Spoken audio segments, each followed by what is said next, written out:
¿Qué tal? ¿Cómo están ustedes? Bienvenidos y bienvenidas a Economía de Frente, que tiene hoy en el plano internacional el dominio de los temas económicos y macroeconómicos. ¿En qué circunstancias se encuentra la economía global y cómo puede afectar a México? De esto hablaremos hoy aquí en este su programa. Bienvenidos, bienvenidas. Iniciamos.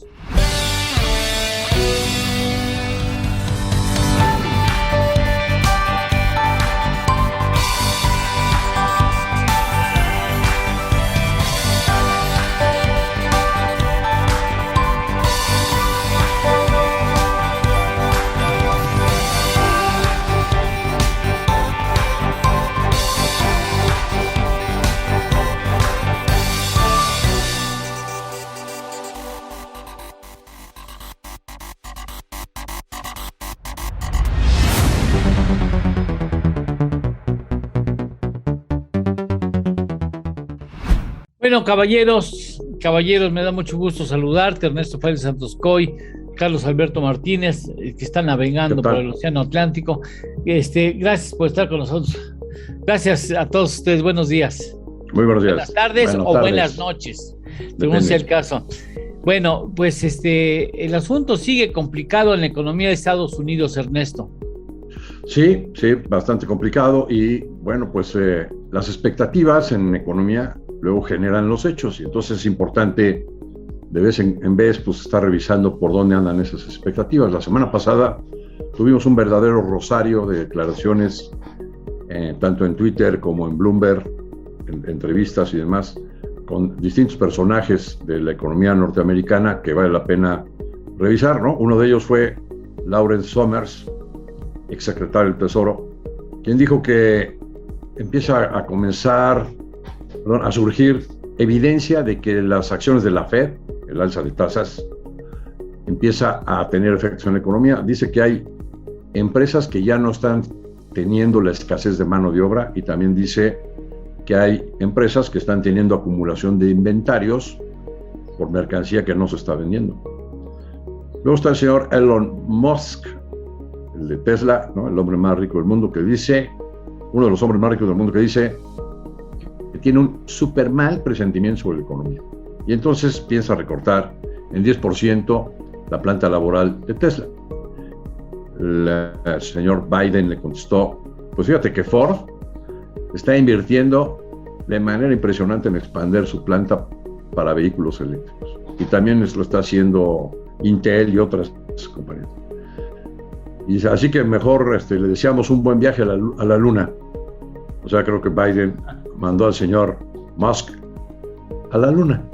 Lo cierto es que, si me lo permites, el señor Musk ha perdido mucho prestigio después de que estuvo con ciertos amoríos con la entonces próxima ex esposa de Johnny Depp, ¿no?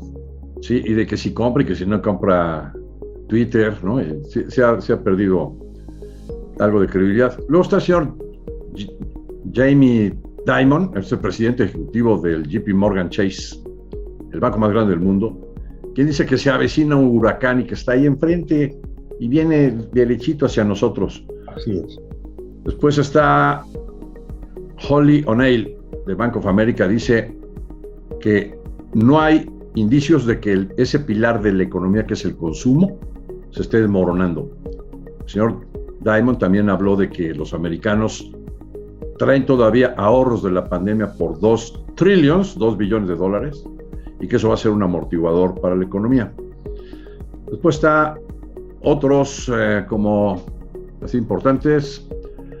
La mera del Citigroup, Jane Fraser, dice que se ve más probable una recesión en Europa que en Estados Unidos, debido a los costos de energía, aunque no será fácil de evitar para ninguno de los dos esta recesión. Luego el señor de BlackRock, es la empresa manejadora de recursos de inversiones más grande del mundo, Larry Fink, espera que la inflación se mantenga elevada durante varios años.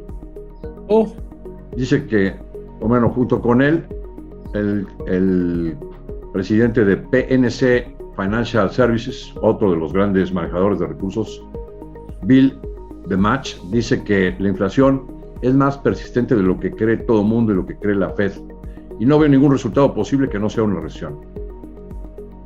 Y por último, mencionaría lo que dijo la encargada de manejar el dinero del señor Soros, sí, la señora Dawn Fitzpatrick, quien dice que, a pesar de la caída de las acciones que ha habido este año, pues han caído hasta 30%, ¿no?, los índices accionarios, y la inflación persistente, no estoy preocupada por una recesión en el corto plazo porque piensa que los consumidores americanos están en buena forma y, o sea, pues los $2 billones de los que habla Diamond, y que por lo tanto no va a haber tanto problema. Y después tuvimos en México unas declaraciones del doctor Miguel Mancera Aguayo, quien fue director general del Banco de México, fue el último director general del Banco de México y el primer gobernador. Y en un discurso, porque pues, le dieron el primer premio a Alexander Anderson, los CFAs, los Chartered Financial Analysts de México, le dieron un premio, entonces dio un discurso, y en ese discurso terminó diciendo que los riesgos que se vislumbran en la economía, en el horizonte de la economía mundial y de México son enormes ante los abusos de políticas monetarias extremas y de programas fiscales, de gasto fiscal, sin precedentes que han hecho los países ricos. Ese es el resumen de las expectativas, que pues como se puede resumir, no están tan bien. Bien, pues ya, si me permiten, sí. No, pues ya tenemos que ir a una pausa. Ya me llevé todo el bloque. Hacemos una pausa, y conoceremos el punto de vista de Carlos Alberto Martínez. Regresamos.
Carlos Alberto, expectativas.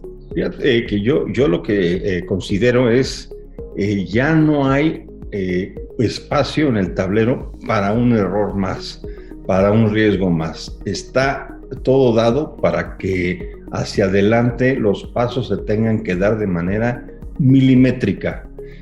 Si mañana China le da un empujón a Taiwán, si la India estornuda al lado de Pakistán, o algún bombazo, cosas así en Medio Oriente que ahí se pintan solos, ya esta situación no se sostiene. Es decir, es tal cantidad de riesgos que tiene la economía mundial que francamente con cualquier tropezón esto se va a la hecatombe. Hay que entenderlo, pues es una guerra en el centro de Europa, en donde está concentrado el tema pues energético, y sabemos perfectamente bien, bueno, nosotros sí, la 4T no, pero sabemos perfectamente bien que la energía es clave para el desarrollo. Y los granos. Los granos también, y luego tenemos el tema de la cantidad de pobres que se están sumando por minuto en México, en Latinoamérica y en el mundo. Las revisiones de crecimiento a la baja, trillones de dólares y de euros tirados en los últimos años a los mercados, etcétera, la pandemia, la disrupción de las cadenas de suministro, etcétera. Yo pienso, queridos colegas, a ver si comparten la opinión, de que ya Occidente, empezando por Estados Unidos, ya decidió cortar con Rusia, ya, de aquí en adelante, forever. Entonces vamos a tener que presenciar esta reconstrucción de la economía internacional ya sin el componente ruso, que es el 45% de los fertilizantes en el mundo, y es un gran proveedor de energía al centro de Europa, donde están los hegemones, Francia y Alemania. Entonces, yo pienso que esta recomposición con el retiro fiscal, el retiro monetario, hay que entender que Estados Unidos sí ya está bajando su déficit fiscal, ellos sí lo están haciendo, digamos, correctamente, están retirando ya sus estímulos monetarios, como lo estamos observando. Entonces, todo esto va a tener que recomponerse, ver hacia adelante, y este proceso en plena crisis, pues sí suena aterrador, verdaderamente. Ahora, en el caso de México, sí hay que llamarle las cosas por su nombre. Estamos en una clara estanflación. Estanflación vemos que es estancamiento con inflación, ¿no? Se explica solo. México viene de un crecimiento, de una caída estrepitosa que empezó desde que el gobierno, previo al gobierno, canceló el aeropuerto, y de ahí para acá no ha habido nada más que caída en la inversión, caída en el crecimiento económico, en expectativas, etcétera. Entonces, esa caída entonces cualquier tema de crecimiento que veamos en México no pinta para nada, dada la caída que venimos. Hay que ser realistas, y tenemos altas tasas de inflación. Ya se habla que las tasas de interés en México podrían estar llegando a los 9.5%, en Estados Unidos 5,5%, 6%. Son tasas impresionantes, ¿no? Que no veo cómo no vayamos hacia la recesión el mundo entero, ¿no? El Banco Mundial, Ernesto, el Banco Mundial hace reajustes a las perspectivas de crecimiento económico del mundo y de pasadita de México. Sí, por ejemplo, Estados Unidos, que originalmente estaba pensando en un crecimiento por ahí del 4, ahora está pensando en el 2,5. En el caso de México, está previendo un crecimiento, antes lo veía por ahí del 2.2, 2.4, ahora lo ve en 1.7 para este año, y para el año entrante 1.9, precisamente porque está viendo lo que está diciendo Carlos Alberto, que no hay inversión, y que pues también que toda la economía mundial probablemente se vaya enfriando. Y en el caso de México, bueno, pues es más crítico, que el motor de la economía a todas luces es el sector exportador. Son impresionantes los crecimientos que hay en las exportaciones no petroleras. Las petroleras se han disparado porque el precio también se ha disparado más de 100%, ¿no? Pero las exportaciones no petroleras están creciendo 20% anual, ¿no? O sea, sí es muy relevante, tanto la manufactura como la exportación del campo, ¿no? Creo que tú habías hecho algunos cálculos, Eduardo. Sí, es unos cálculos ahí tendrá usted en la pantalla los datos de una cuenta que hicimos sobre cuánto ha recibido México de pagos por concepto de exportación por parte de Estados Unidos, y cuánto hemos pagado a Estados Unidos por las importaciones que hemos realizado de sus mercancías. En todo lo que va del gobierno.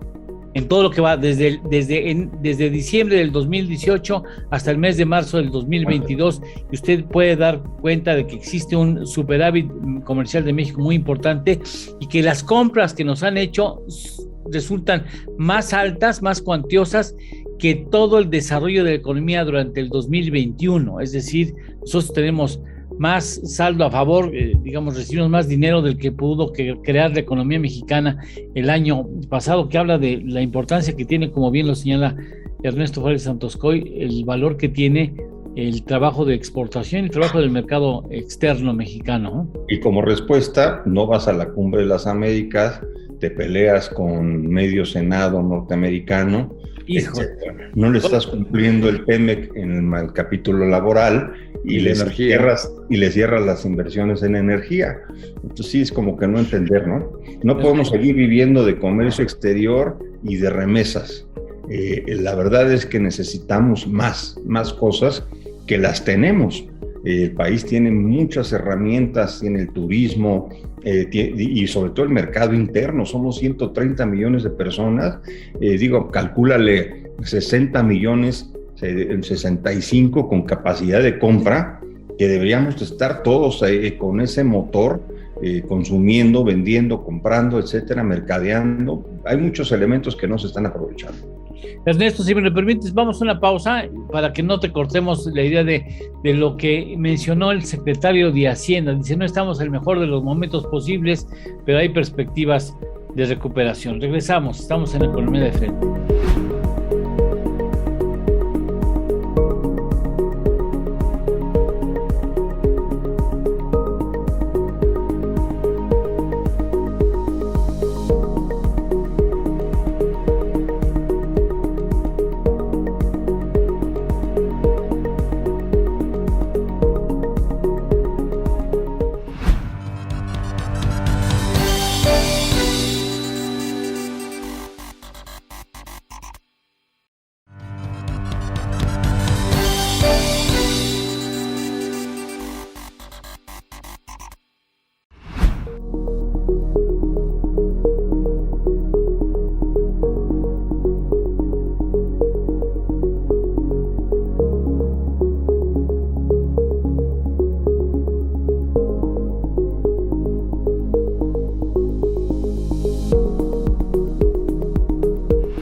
Ernesto, entonces el secretario de Hacienda dice, bueno, no estamos, cierto, no estamos en el mejor de los mundos posibles, en el momento económico del país. Sí, este martes apareció en 2 eventos distintos el secretario. Sí, tenemos secretaria, ya hace mucho que no lo veíamos. Maravilloso, sí. Y pues el mensaje que da es, en resumen, el siguiente. Dice que sí estamos recuperándonos, pero que nos está costando mucho trabajo. Eso es lo que está diciendo en pocas palabras. Que la recuperación se está dando en algunos sectores de manera más importante que en otros. Y pues habla de la complejidad del entorno que tiene la economía mexicana y las finanzas públicas. Me salgo del contexto de lo que él habla y digo cuál es la circunstancia sobre la que él va navegando. El presidente no lo deja incrementar los precios de la energía cuando las importaciones se han disparado, ¿no? Los precios de la gasolina importada y del gas, y pues es el 90% de lo que consumimos, ¿no? No lo deja entonces incrementar precios, no lo deja subir impuestos, no lo deja endeudarse, y entonces el único camino que le queda es la mayor recaudación, ¿no? Y en eso el SAT pues ha hecho milagros en estos años y lo sigue haciendo este año, ¿no? Y siguen pues tapándole pues, todos los huecos al queso gruyere que había antes en el esquema fiscal, ¿no? Y pues cada vez nos están acorralando más para pagar impuestos. Y pues desafortunadamente ese gasto, en lugar de irse a canalizarlo de manera adecuada, pues no sé, a que haya buena educación, a que haya medicinas, buenos servicios médicos, o a que haya crecimiento económico, inversión pública, que detone crecimiento, pues la mayor parte se va en dádivas clientelares, ¿no? Ese es el modelo de la 4T que no tiene, me parece, un fundamento que le permita sostenerse en el tiempo. Carlos. Yo creo que sí son extraordinarias declaraciones del secretario, a ver si no lo desmienten en una mañanera, pero es que sí está hablando con la verdad, o sea, y la verdad es que estuvimos 4 años tapando el sol con un dedo por el terror al presidente, ¿no? Pues, oiga, no está jalando, la inversión está cayendo, ya digamos en la carátula del déficit del tema fiscal se ve ya que le está costando trabajo cuadrar las cifras.